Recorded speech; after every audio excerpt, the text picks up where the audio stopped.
সাইফ, আপনাকে দিয়ে আলোচনাটা শুরু করি, কারণ আওয়ামী লীগের রাজনৈতিক কার্যক্রম নিষেধ করা হলো, নিষেধাজ্ঞা দেওয়া হলো আপনাদের আন্দোলনের পরিপ্রেক্ষিতে। প্রশ্নটা খুব সহজ। প্রধান উপদেষ্টা, আইন উপদেষ্টা তারা একাধিকবার বলেছিলেন যে আওয়ামী লীগের রাজনীতি নিষিদ্ধ করার কোনো চিন্তা ভাবনা তাদের নেই।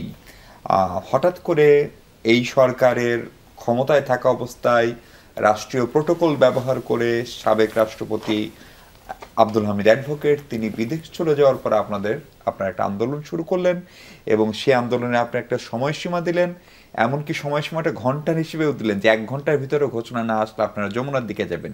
এবং আমরা দেখলাম তার আগেই উপদেষ্টা পরিষদের বৈঠকে বসলাম, 2.5 ঘন্টা 2 ঘন্টার মধ্যে সিদ্ধান্ত আসলো।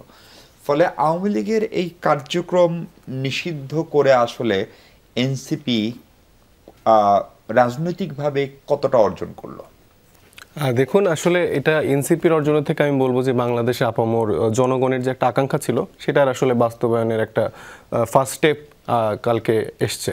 এটা আমি বলবো যে জনগণ এবং জুলাই অভ্যুত্থানে গণঅভ্যুত্থানে যারা আহত ছিলেন, যারা নিহত হয়েছেন তাদের পরিবারের জয় আমি বলতে চাই।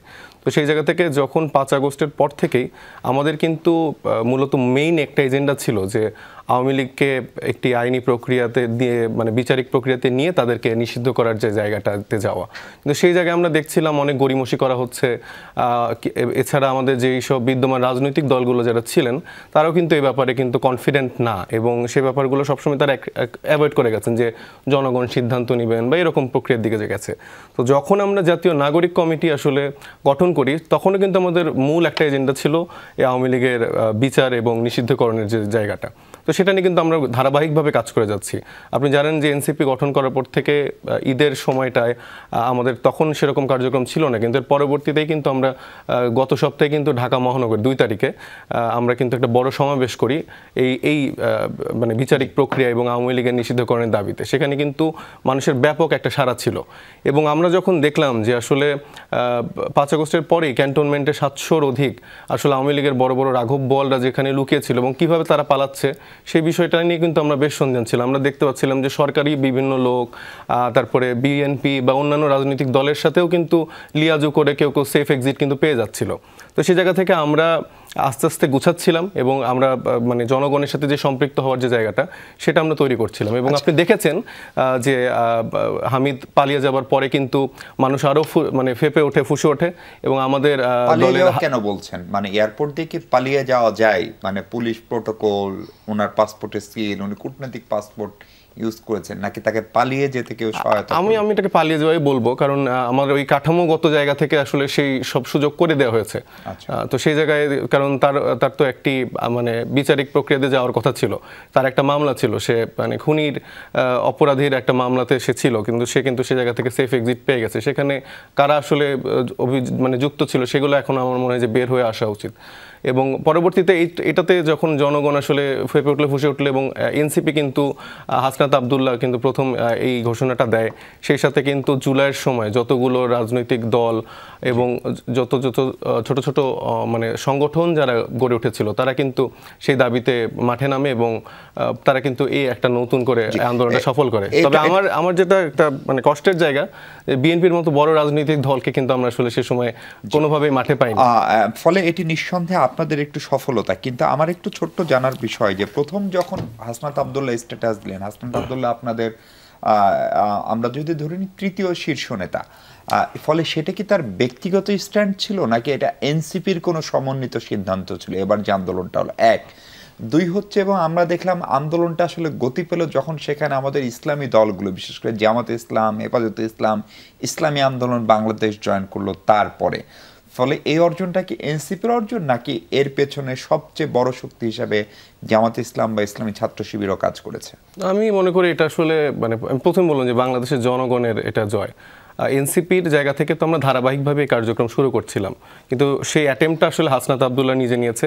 এবং যখন দলীয় ফোরামে আমরা আলোচনা করেছি তখন আমরা সিদ্ধান্ত নিয়েছি যে হ্যাঁ, আমরা এই দাবিতে মাঠে নামবো। হাসনাত আবদুল্লাহর সাথে পুরো এনসিপি মাঠে নেমেছে, কিন্তু আমরা চেয়েছি যে এই আন্দোলনটি কোনো দলীয় ব্যানারে না করতে, কারণ দলীয় ব্যানারে অনেকের সাথে আমার আদর্শিক জায়গা বা রাজনৈতিক জায়গা থেকে অনেকের সাথে আমার মতদর্শের পার্থক্য থাকতেই পারে।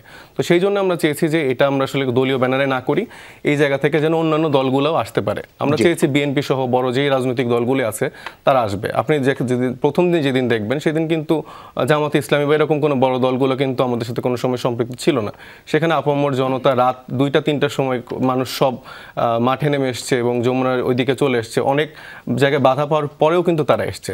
তো সেই জায়গা থেকে আমরা স্টেপ একটা করে স্টেপ আমরা তারপরে যমুনার ওইখানে আমরা আলাদা করে একটা প্রোগ্রাম করলাম। মোস্তাফিজ, আপনার কাছে প্রশ্ন হচ্ছে যে আমরা এরকম ইঙ্গিত পাচ্ছি যে আরো দল নিষিদ্ধ করার দাবি আপনাদের রয়েছে, বিশেষ করে আওয়ামী লীগের সঙ্গে থাকা যে সমস্ত দল, জাতীয় পার্টি, জাতীয় সমাজতান্ত্রিক দল, জাসদিনু, ওয়ার্কার্স পার্টি বা আওয়ামী লীগের অংশীদার যারা ছিলেন তাদের কথা এনসিপির অভ্যন্তরে আলোচনা হচ্ছে বা জামাতের সঙ্গে আলোচনা হচ্ছে, ফলে আরও দল কি নিষিদ্ধ হতে পারে? এমনকি এই দাবিটা যখন কালকে রাতে অর্জিত হলো, তারপরে আমরা বিএনপিকে নিয়েও সেখানে স্লোগান শুনেছি যে আপনারা বলেছেন বিএনপি ভুয়া ভুয়া। বিএনপি দেশের এখন সবচেয়ে বড় এবং পুরনো রাজনৈতিক দল, ফলে এই আওয়ামী লীগ নিষিদ্ধকরণের সঙ্গে বিএনপিকে আপনারা কিভাবে মিলালেন এবং এইটা কোনো আপনাদের এরকম দাবি নিয়ে আলোচনা হচ্ছে কিনা? আসলে দেখেন, এটা কিন্তু আমাদের থেকে কিন্তু আসেনি, এখানে কিন্তু আপামর জনতা ছিল, কোন একটা গ্রুপের থেকে হয়তো এসছে।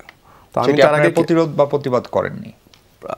এখন এত জমায়েতের মধ্যে কি আমরা সব জায়গায় যে বলবো ভাই বিএনপির নামে কিছু বলবেন না, বিএনপি সব থেকে বড় দল, এটা তো আসলে হয় না। জনগণ যেটা বলবে সেটা তাদের রাইট। আমি আমার সেন্ট্রাল জায়গা থেকে আমি আসলে কি স্লোগান দিচ্ছি, কি বক্তব্য দিচ্ছি, এটা আসলে ম্যাটার করা উচিত। এখন কোন জায়গায় কি হঠাৎ করে বক্তব্য আসছে সেটা তো সাথে সাথে গিয়ে আমাদের ঠেকানোটা সম্ভব না। তো আমি তার আগে কয়েকটা পয়েন্ট আমি করতে চাই যে আসলে আমার মনে হয় যে গভর্নমেন্ট আসলে প্রোঅ্যাক্টিভলি রিয়্যাক্ট বা কোনো কাজ করতে পারছে না। কারণ হচ্ছে যে আমাদের এই মানে গভর্নমেন্টের সাথে আমরা ঠিকভাবে সহযোগিতা হয়তো করতে পারছি না।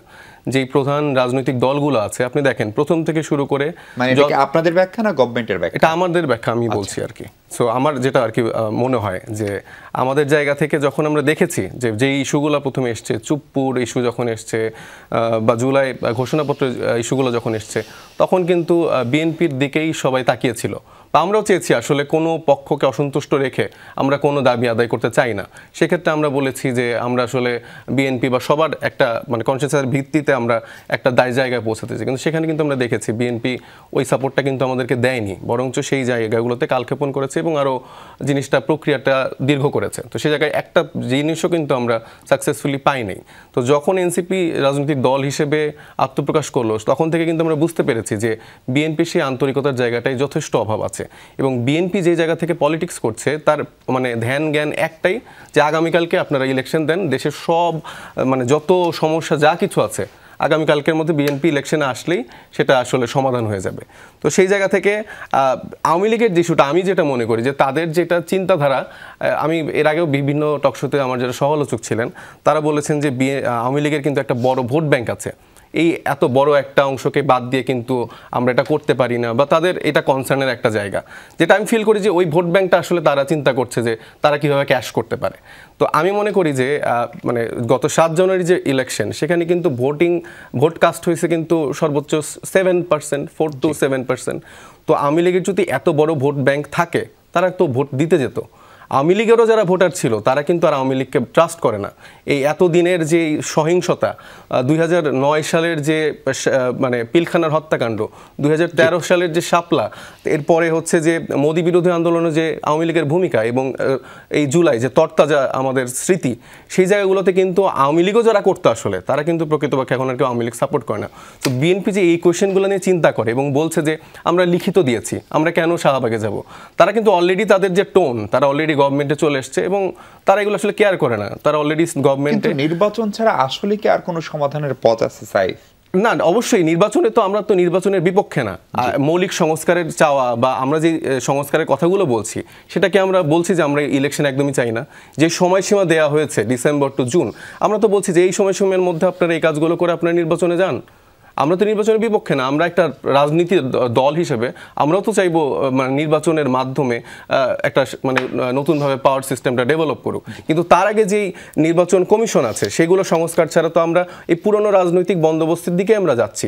সেক্ষেত্রে তো এই বিগত সময়ে যে 3টা অবৈধ নির্বাচন হলো বা বিগত সময়ে পুলিশ সংস্কার কমিশনের যে জায়গাগুলো থেকে পুলিশ যেভাবে কাজগুলো করেছে সেগুলো তো আমরা চেঞ্জ না করে তারা তো দেখবে যে আচ্ছা সব থেকে, তারা যে বললো যে সব থেকে বৃহৎ যে রাজনৈতিক দল বা পাওয়ার যে যারা অলরেডি চলে এসছে এরকম একটা ভাব, তো সেই জায়গায় তো তারা তাদেরকে সাপোর্ট করার জায়গা তো আরো তৈরি হয়েছে। রাজনৈতিক দলকে নিষিদ্ধের দাবি আছে আপনাদের? আমাদের জায়গা থেকে জাতীয় পার্টি এবং অন্যান্য যে তাদের মানে সাপোর্টিভ যে দলগুলো ছিল তাদের বিপক্ষেও আমাদের এরকম একটা চিন্তা আছে, তবে দলীয়ভাবে এখন আমাদের কোনো সিদ্ধান্ত আসেনি, তবে আমাদের এই সিদ্ধান্তটা আসতে পারে।